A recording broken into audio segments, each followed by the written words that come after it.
पढ़ेंगे class 8 Honey due book का chapter 3 glimpses of the past. English की बुक है बट जो टॉपिक है वो पूरा हिस्टोरिकल है। इसमें हम 1757 से 1857 का जो टाइम पीरियड है उसमें हमारे देश में जो जो चीज़ें हुई, जो इवेंट्स हुए, वॉर ऑफ इंडिपेंडेंस, ब्रिटिश आए, क्या क्या हुआ, वो सारी की सारी चीज़ें इसमें हमें बताए गए हैं। तो पहला जो इसका पार्ट है वो आता है द मार्टियर्स। मार्टियर का मतलब होता है जो शहीद हो जाते हैं, जिनकी देश के लिए लड़ते हुए जान चली जाती है, वो होते हैं मार्टियर्स, शहीद।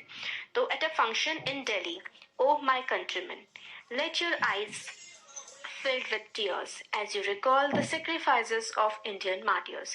तो एक फंक्शन है दिल्ली में, उसमें एक लेडी बोल रही हैं कि मेरे कंट्रीमैन, मेरे देश के वासियों, अपनी जो आंखें हैं वो आंसुओं से भर लो। देखिए लता मंगेशकर का सॉन्ग है ना, ए मेरे वतन के लोगों जरा आंखों में भर लो आंसू, है ना, आंखों में भर लो पानी, मतलब ऐसे कुछ है। हाँ, तो ये वही कह रही है कि आप अपनी आंखों में पानी को भर लीजिए, टीयर्स को भर लीजिए। टीयर्स का मतलब होता है आंसू। जो हमारे देश के लोगों ने, मार्टियर्स ने, शहीदों ने जो बलिदान दिया है देश के लिए, उनको याद कर लीजिए, रिकॉल कर लीजिए। फिर आगे पूरी जो याद, किस तरीके से जो बलिदान दिया है उन लोगों ने, उसको हम याद कर रहे हैं। हम टाइमलाइन के फॉर्म में हम उसके बारे में पढ़ेंगे कि कंपनीज कॉन्क्वेस्ट 1757 टू 1849। तो companies conquest British east India company की यहाँ पर बात कर रहे हैं। आप हिस्ट्री में भी ये पूरा पूरा पढ़ रहे होंगे कि किस तरीके से गोरे अंग्रेज जो है वो हमारे देश में आए, उन्होंने हमारे देश पे कब्जा किया। तो उसी टाइप का ही बिल्कुल ये पूरा हमारा चैप्टर है। With its superior weapons, British East India Company was extending its power in 18th century। तो ब्रिटिश जो लोग थे, अंग्रेज थे, उनके वेपन्स, उनके जो हथियार थे वो काफी इंडिया के लोगों से सुपीरियर थे, ज्यादा अच्छे थे। तो इस वजह से वो पूरी 18th सेंचुरी, आज क्या चल रहा है, 21st सेंचुरी चल रही है, आज से 300 साल पहले वो लोग हमारे देश में, 250-300 साल पहले हमारे देश में आए थे और अपना जो राज है वो स्थापित किया था। तो अगर हम 1765 का देखें मैप, तो देखिए येलो वाला जो है वो इंडिया के प्रिंसेस थे, मतलब इंडिया के राजा थे, और बाकी ब्रिटिश टेरिटरी जो थी वो पिंक वाले में हुआ करती थी, तब बहुत कम थी, उड़ीसा बंगाल वाले रीजन में ही फैली हुई थी 1765 में। फिर लोगों के डिस्कशंस चल रहे हैं कि इंडियन प्रिंसेस जो हैं वो शॉर्ट साइटेड हैं। शॉर्ट साइटेड का मतलब है वो दूर की नहीं सोचते हैं, आपस में ही लड़ते रहते हैं, और जो इंग्लिश ईस्ट इंडिया कंपनी है वो शायद कब्जा कर ले। तो यही है, द अपस्टार्ट राजापा call the English merchants, they will help me to defeat him. The people had no peace due to such constant fights। तो इंडियन प्रिंसेस क्या थे, फार साइडेड नहीं थे, दूर की नहीं सोचते थे, वो एक दूसरे से आपस में ही लड़ते रहते थे और कंपनी की भी मदद लेते थे, मतलब अंग्रेजों की, गोरों की मदद लेते थे एक दूसरे राजा को हराने के लिए। अब लोग जो थे वो बिल्कुल भी पीस में नहीं थे, शांति में नहीं थे। ये देखिए एरो करके जो है ये तो डायलॉग्स हैं, और जो बॉक्सेस में ऊपर ऊपर नीचे जो बताए गए हैं ये बातें बताई गई हैं हमें क्या चल रहा है। लोगों को बड़ी परेशानी होती थी क्योंकि कांस्टेंट लड़ाइयां होती रहती थी, लगातार जंग चलती रहती थी और शांति नहीं रहती थी राज्यों में, राजा आपस में लड़ते रहते थे। फिर जो राइवलरीज थी, मतलब ये जो दुश्मनी थी अलग अलग राजाओं के बीच में, इससे ईस्ट इंडिया कंपनी को, जो अंग्रेजों की कंपनी थी, इसको बड़ा फायदा हुआ। कैसे, ये राजा आपस में लड़ लड़ के कमजोर होते गए, और फिर जब जो राजा कमजोर हो जाता, ये ब्रिटिश उस पर अटैक करके उसको हरा देते और उसका राज्य जो है अपने कब्जे में कर लेते। ऐसे लोग किया करते थे। मगर कुछ फार सीइंग रूलर्स भी थे, जैसे कि ब्रेव टीपू ऑफ मैसूर। इन्होंने मैसूर के जो ये सुल्तान थे, टीपू सुल्तान, मैसूर वाले रीजन के, इन्होंने काफी ब्रेवली और काफी बिल्कुल हिम्मत के साथ अंग्रेजों के साथ लड़ाई की थी, क्योंकि इन्हें समझ आ गया था कि अंग्रेज सही नहीं है। फिर अब लोगों के बीच के डायलॉग्स हैं, ये बोलते हैं, thank God there is peace in the country now, no more wars, no looting by thugs. तो अब कहते हैं, क्योंकि ये वाले जो है ना, देखिए how Indian react to these conquest, British जो है वो जीतते जा रहे थे अलग अलग एरियाज को, तो लोग कैसे इन पर रिएक्ट कर रहे थे हमारे देश के, वो हमें बता रहे हैं। कुछ लोग बोल रहे हैं कि अच्छा है भाई, देश में जो है शांति रहेगी, जो लूटपाट मची रहती है थग्स के द्वारा, थग्स मतलब जो लुटेरे होते हैं, वो लोग लूटपाट करते रहते हैं, वो सब नहीं होगा। दूसरा कहता है कि जो भगवान है ना उन्होंने ब्रिटिशर्स को भेजा है, और तीसरा कहता है कि हमारी डेस्टिनी, हमारी किस्मत जो है वो ब्रिटिशर्स के साथ लिंक है, जुड़ी हुई है। ये कुछ लोग जो मान रहे थे कि ब्रिटिशर्स अच्छे हैं, अब कुछ लोग जो मान रहे थे सही नहीं है। कुछ लोग मान रहे थे कि व्हाइट मैन जो है उन्होंने किल किया, मार डाला, डीथ्रोन करा, मतलब हमारे राजा को गद्दी से हटा दिया। डीथ्रोन करने का मतलब होता है राजा को गद्दी से हटा देना। कुछ लोग कहते हैं कि कुछ किंग तो अच्छे नहीं थे, बुरा करते थे लोगों के साथ, मगर हमारे देश के तो थे। ये गोरे तो हमारे देश के भी नहीं है, और इन गोरों ने हमारे देश को क्या है, अपना गुलाम बना दिया है। Now we have become slaves of foreigners. Slaves का मतलब होता है गुलाम, फॉरेनर मतलब जो दूसरे देश से आए हैं। अब ये बात कर रहे हैं कि हम दूसरे देश के लोगों के गुलाम बन गए हैं। अब बात आती है ब्रिटिश रूल की। इससे पहले वो हरा रहे थे इस वाले पार्ट में। ये वाला जो हमारा टाइम पीरियड है 1757 से 1849 का, इसमें लड़ाइयां चल रही थी। अब ब्रिटिश रूल स्थापित सा होने लगा है। 1765 से 1836 वाला टाइम। अब रिलीजियस लीडर्स की बात कर रही है, जो ये धर्म गुरु होते हैं ना, पंडित, मौलवी, इन लोगों की बात। ये क्या कहते थे? ये कहते थे religious leaders preached ideas like untouchability and child marriage.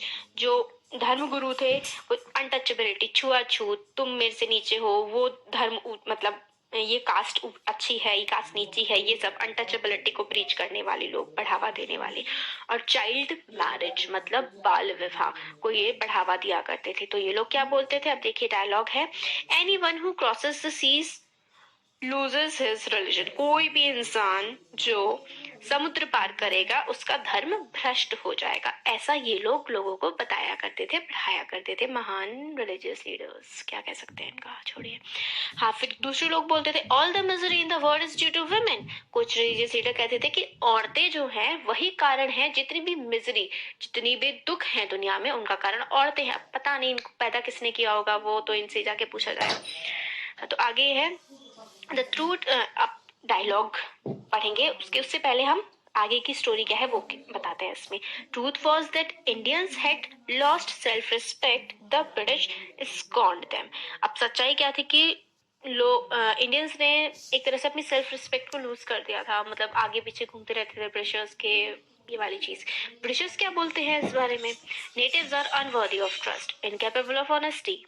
True your honour but I am honest. दूसरा बोलता है, एक तो बोलता है कि जो नेटिव्स हैं वो अनवर्दी हैं ट्रस्ट के, मतलब भरोसे के लायक नहीं है। ब्रिटिशर्स बोलते थे जो इंडिया के लोग हैं वो भरोसे के लायक नहीं है, अनवर्दी ऑफ ट्रस्ट है, नहीं है भरोसे के लायक, और ऑनेस्ट भी नहीं है ये लोग, वो भी नहीं है, ईमानदार भी नहीं है। दूसरा पीछे से इंडियन का इंसान बोलता है, ये देखिए जो डायलॉग बनता है ये वाला यहाँ पे ना, बोला है कि नहीं भाई मैं ऑनेस्ट हूँ।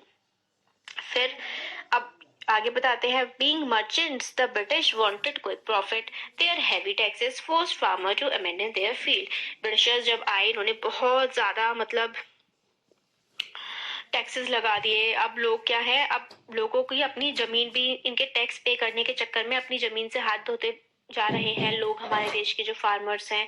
और अगर और इतना ज्यादा कर हुआ करता था, ये लोग कहते थे ब्रिटिशर्स तुम नहीं अदा करोगे तो हम तुम्हें जेल में डाल देंगे। लोगों के पास खाने के पैसे भी नहीं थे, और फिर भी ये लोग कर लिया करते थे उनसे, ब्रिटिशर्स, हमारे देश के गरीब किसानों से। फिर क्या है, still the British invented other methods which gave them more profit.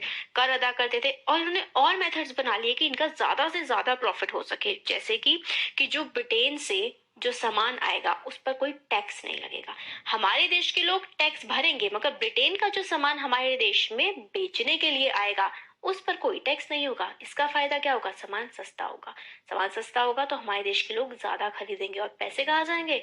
जिस देश का सामान होता है पैसा वहां जाता है। सामान कहाँ था? ब्रिटेन का था सामान।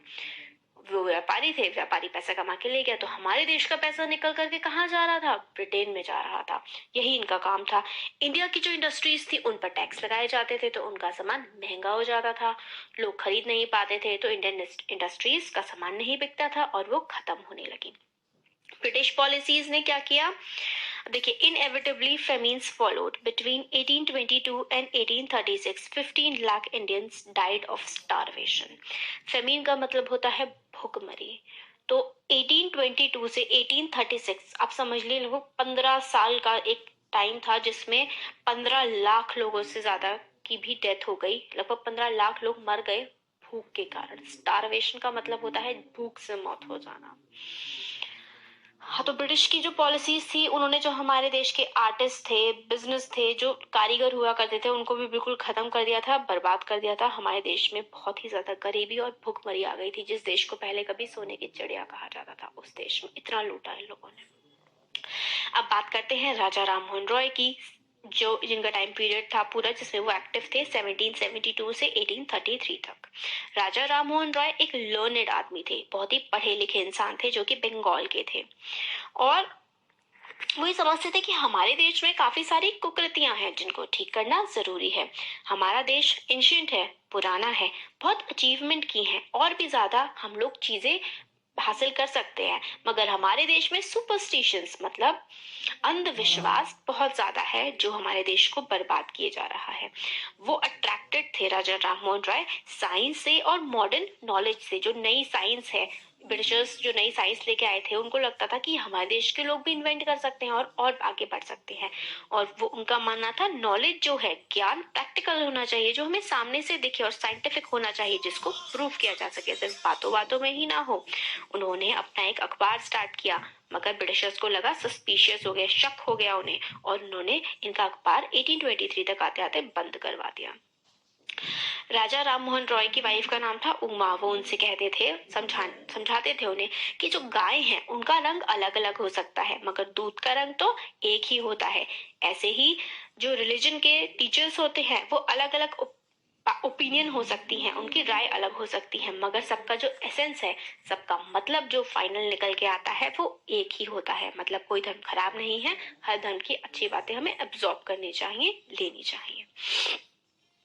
पहले क्या होता था, समुद्र पार करना तो धर्म भ्रष्ट हो जाना होता था। फिर भी राजा राममोहन रॉय ने समुद्र पार किया और ये ब्रिटेन गए, और वहां जाकर के इन्होंने बोला कि आप हमारे रूलर्स हैं, ब्रिटेन हमारे देश पे शासन करता है, हम आपके सब्जेक्ट हैं, हम आपके वो जैसे होता है ना, राजा और प्रजा, हम आपकी प्रजा है, प्रजा का देखभाल करना राजा का काम होता है। ऐसी ऐसी बातें उन्होंने वहां पर जाकर के बोली, उनको समझाने के लिए ब्रिटिशर्स को कि वो कितना गलत कर रहे हैं हमारे देश के साथ। अब आता है टाइम ऑपरेशन वाला। मगर जो ब्रिटिश थे, उन्होंने अपना ऑपरेशन, अपना जो दबाव लोगों के साथ बुरा करना, वो जारी रखा। 1818 में इन्होंने 3 रेगुलेशन एक्ट्स पास किए, और इस एक्ट के अकॉर्डिंग किसी को भी जेल में डाला जा सकता था बिना कोर्ट में ले जाए। कोर्ट में आपको कहने का आपने क्या गलत किया क्या नहीं किया कोई हक नहीं दिया जाएगा, और आपको जेल में बंद कर दिया जाएगा। ऐसा लॉज ये 1833 के वाले जो 1818 वाले टाइम में लेके आए। सारे ब्रिटिश ऑफिसर्स को बहुत ज्यादा सैलरीज दी जाती थी, जिससे वो बहुत ज्यादा पैसे वाले हो गए। सारा पैसा ब्रिटेन ही तो भेजा जा रहा था, वो पैसे अमीर हो रहा था ब्रिटेन, और हमारा देश गरीब हो रहा था।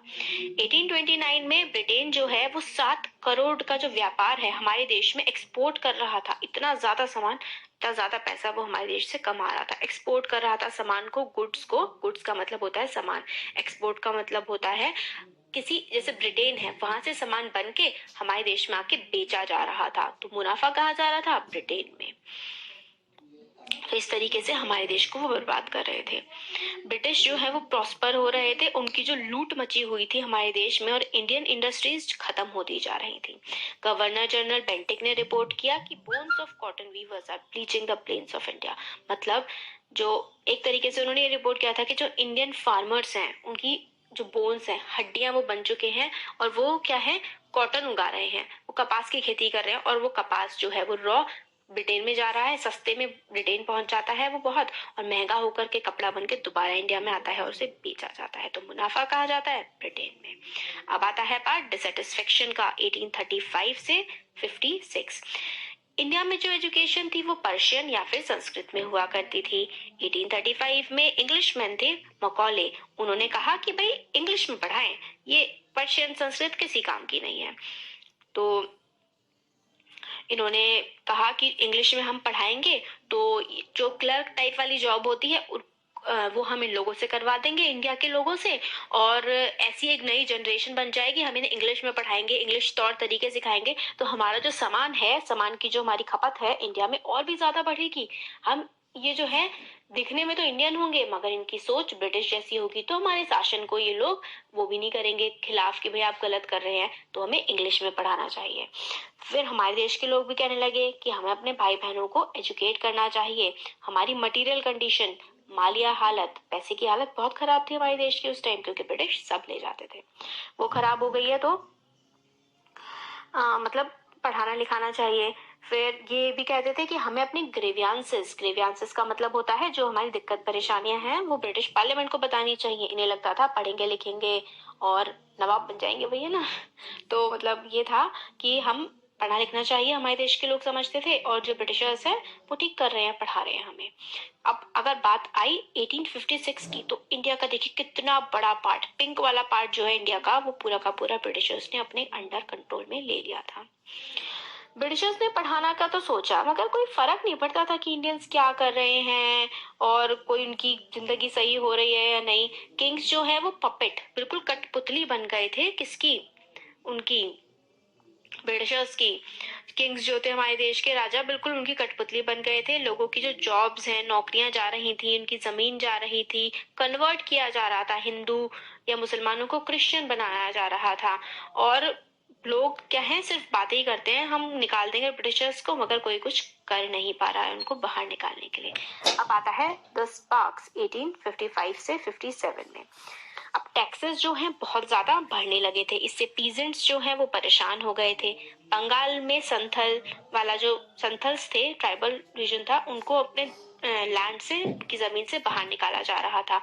1855 में रिबेलियन हुआ, इनके खिलाफ विद्रोह हुआ, ब्रिटिशर्स के खिलाफ मैसाकर किया गया यूरोपियंस को और उनके सपोर्टर्स को। तो बहुत ज्यादा कंडीशन खराब थी, दंगे से हो रहे थे, लड़ाइयां हो रही थी, जो हमारे देश के लोग, अत्याचार हो रहा था ना हमारे देश के लोगों पे, उनकी जमीनें छीन ली जा रही थी, टैक्स लिया जा रहा था बहुत ज्यादा।